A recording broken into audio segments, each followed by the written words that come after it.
பாலமேடு ஒட்டுமொத்த தமிழர்களுடைய அடையாளமாக இருக்கக்கூடிய ஜல்லிக்கட்டு போட்டி கோலாகலமாக காலை முதலாகவே தொடங்கி நடைபெற்று வரக்கூடிய வேளையில நமது நியூஸ் தமிழ் தொலைக்காட்சி பிரத்யேகமாக இந்த ஜல்லிக்கட்டு பார்க்க வரக்கூடிய பொதுமக்கள் மற்றும் மாடுபிடி வீரர்களுக்கு அனைவருக்குமே அந்த வெயிலின் தாக்கம் குறைவதற்காக அழகான ஒரு தொப்பி வழங்கியிருக்காங்க.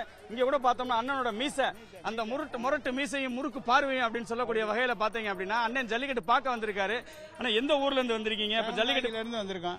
இங்க மாடு எல்லாம் ஒவ்வொன்னா வந்துகிட்டே இருக்குல்ல, இந்த மாடு எல்லாம் பார்க்கும்போது எப்படி இருக்கு உங்களுக்கு? மாடுகள்லாம் பார்க்க உற்சாகமா இருக்கு. மாடுகள்லாம் சிறந்த காலையில இருக்கு, சிறந்த மாடுபிடி வீரர்களும் இருக்காங்க, அதை பார்த்துக்கிட்டு இருக்கோம். இப்போ வெயில் ஒரு பக்கம், மழை வர்றது மாதிரி ஒரு பக்கம் இருக்கு. இந்த தொப்பி கொடுத்தது எப்படி இருக்கு உங்களுக்கு? தொப்பி கொடுத்தது நல்லா இருக்கு. மழை வர்ற மாதிரி இருக்கு, வெயில் அடிக்கிறதும் இருக்கு. கிட்டத்தட்ட பார்த்தோம் அப்படின்னா ஏற்கனவே சொன்னது போல வரக்கூடிய நபர்களுக்குரிய அந்த வெயிலின் தாக்கம் மற்றும் மழை வந்தால் அவர் தப்பித்துக் கொள்வதற்காக நமது நியூஸ் தமிழ் தொலைக்காட்சி சார்பாக தொப்பிகள் வழங்கப்பட்டு வந்து கொண்டிருக்கக்கூடிய காட்சியை தான் நமது ஒளிப்பதிவாளர் ராம்குமார் தற்போது காட்சிப்படுத்துறாரு.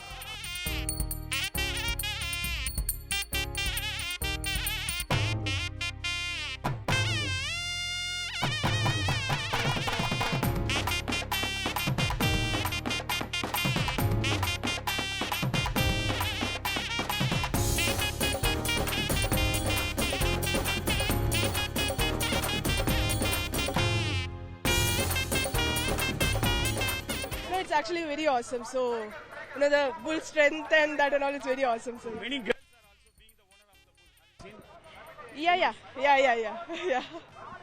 How do you feel? Yeah, this is the first time we are. Thank you.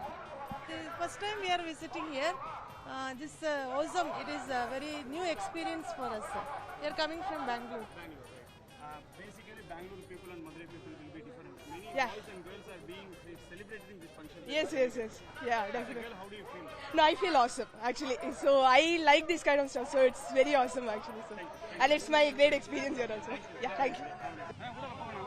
நல்லா இருக்கு, புது எக்ஸ்பீரியன்ஸா இருக்கு. இது வரைக்கும் நான் வந்தே இல்லை, தான் ஃபர்ஸ்ட் டைம் பார்க்க வந்திருக்கேன். சென்னை. சென்னையில நீங்க நார்மலா படங்கள்ல பாக்குறப்போ இந்த மாதிரி டிவில பாக்குறதுக்கு நேர்ல பாக்குறதுக்கு நல்லா இருக்கு. நல்லா இருக்கு. திண்டுக்கல்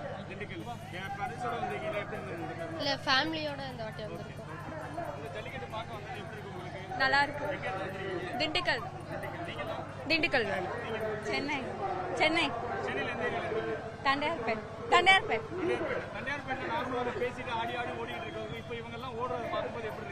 ரொம்ப ஆச்சரியமா இருக்கு, நல்லாவும் இருக்கு பாக்குறதுக்கு. வித்தியாசமா இருக்கு. இது சென்னை சிட்டில வளர்ந்துட்டு இது பார்க்கும்போது ரொம்ப பிரமிப்பாவும் இருக்கு, நல்லாவும் இருக்கு, பெருமையாவும் இருக்கு. ஆக்சுவலி இப்படி யாருமே நான் இது வரைக்கும் பார்த்ததே இல்லை. இது அம்மாவோட நேட்டிவ் தான். இப்போதான் ஃபர்ஸ்ட் டைம் அம்மாவும் வராங்க, நானும் வரோம் அப்படின்றப்போ நல்லா இருக்கு பார்க்கவே. ஆமா, ரொம்ப ப்ரௌடா ஃபீல் பண்றேன். ஆமா, எங்க ஊர் தான். நான் பிறந்து வளர்ந்தது எல்லாமே மதுரை தான். சென்னை போன பின்னாடி என்னால மேக்ஸிமம் வர முடியல. இந்த ஜல்லிக்கட்டு பார்க்க வந்ததுல we are proud to say we are Madurai girls. ரொம்ப தேங்க்ஸ், நல்லா இருந்தது. ஓ அப்படிங்களா, ரொம்ப தேங்க்ஸ். என் தம்பி ஒய்ஃப், அவங்க கம்பத்துல இருந்து வந்திருக்காங்க பாக்குறதுக்கு. ரொம்ப ஹாப்பியா இருக்கு. எல்லாம் ஃபேமிலியா வந்து அட்டெண்ட் பண்றாங்க, அதுவே ரொம்ப அழகா இருக்கு பார்க்க. இங்க நிறைய கூட்டமா வேற இருக்கு. போனதை விட இந்த வட்டம் ரொம்ப அதிகமான கூட்டம்.